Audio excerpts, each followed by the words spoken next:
Now, negotiations on the Transatlantic Trade and Investment Partnership trade talks between the U.S. and the European Union have failed.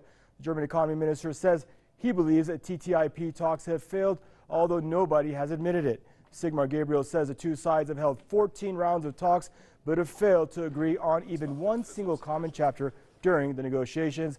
Two sides have been discussing 27 chapters since 2013 when the talks started. TTIPs face significant opposition from European companies, organizations, and farmers. Now, opponents of any such deal further increase after Greenpeace published over 200 pages of the preliminary text of the deal back in May. And now we're going to to Bristol. We're joined by Mr. Tony Gosling, investigative journalist. Hello, Mr. Gosling, and welcome to Press TV's Top 5. Now, senior political figures from France, Italy, and now Germany are all saying that this deal's dead in the water, especially since its biggest supporter was the UK. Now with the Brexit, they're almost out the way. Your thoughts? Well, the biggest supporter may have been some of the officials under David Cameron, but that doesn't mean to say that the UK supported this deal at all. It's really good, again, that the Germans have shown some leadership and openness about what's really going on. We haven't had any of that from the European Commissioner, the Swedish woman, Cecilia Malmström, who's the Trade Commissioner, who her last statement I could find from her was she's saying the TTIP is on track. So she's not being honest with the public. And this is the main problem, of course, with Brussels, is that it's completely distant from ordinary people, no connection with grassroots, and they're living in some kind of an ivory tower. But look, I'll tell you, right across Britain, we've got a bank holiday tomorrow, so they'll be toasting with grape juice and possibly something stronger to the death of this deal, rejoicing that the transatlantic elite are failing to get this through. We already have free trade, actually, pretty much. What this deal is trying to do is to impose something called the ISDS, the Investor State Dispute Procedure, which is effectively the end of democracy. It means that we'll have executives of banks and big business being above the law, and new laws being drafted not by our elected politicians but by corporate lawyers. So it's good riddance to this deal if indeed what Sigmar Gabriel in Germany has been saying today is true and that these talks have failed. And sir, the Europeans say that the U.S. refused to even budge an inch during negotiations. One of the main contested issues that multinationals can sue governments for taking actions that hurt their business or interests.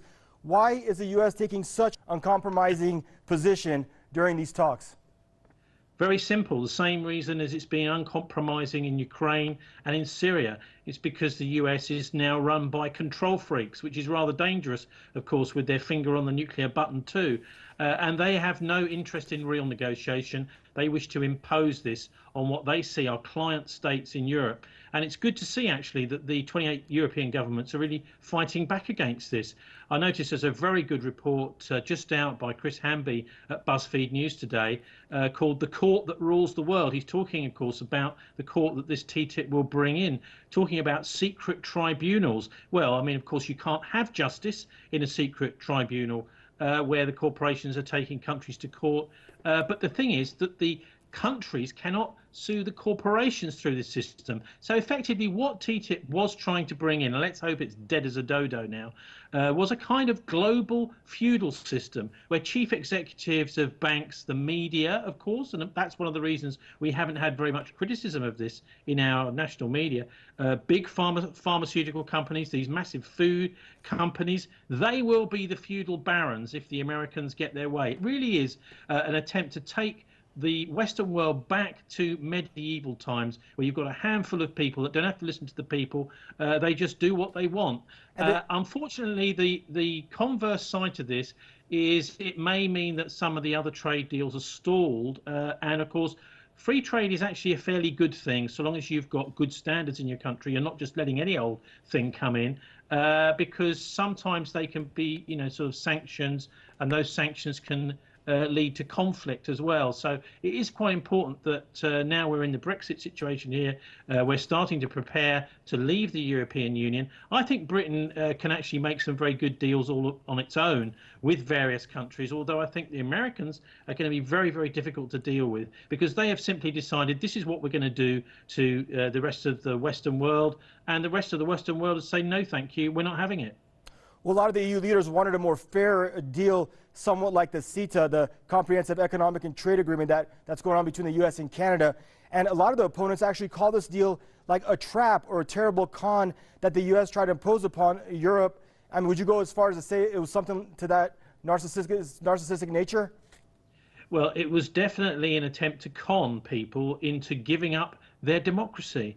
If you're going to have corporate lawyers writing the rules and writing the laws, if you're going to have your highest paid banksters and chief executives above the law that they can't be prosecuted, so say, for example, a country threatens to prosecute executives in a bank, which of course I think they should do, and they should be doing right now, then those executives can go through these various procedures like a kind of get out of jail free card. We're going to have to leave it at that, Mr. Tony. This is also, remember, we've had an economic disaster with Brussels, we've had a migration disaster, and now we've got a trade disaster too. I do really think that this is maybe one of the final nails in the coffin for the credibility for Brussels and the European Union, and maybe it's good that Britain's got out as soon as it has. Thank you, Mr. Tony Gosling, for your input. Investigative journalist joining us out of Bristol.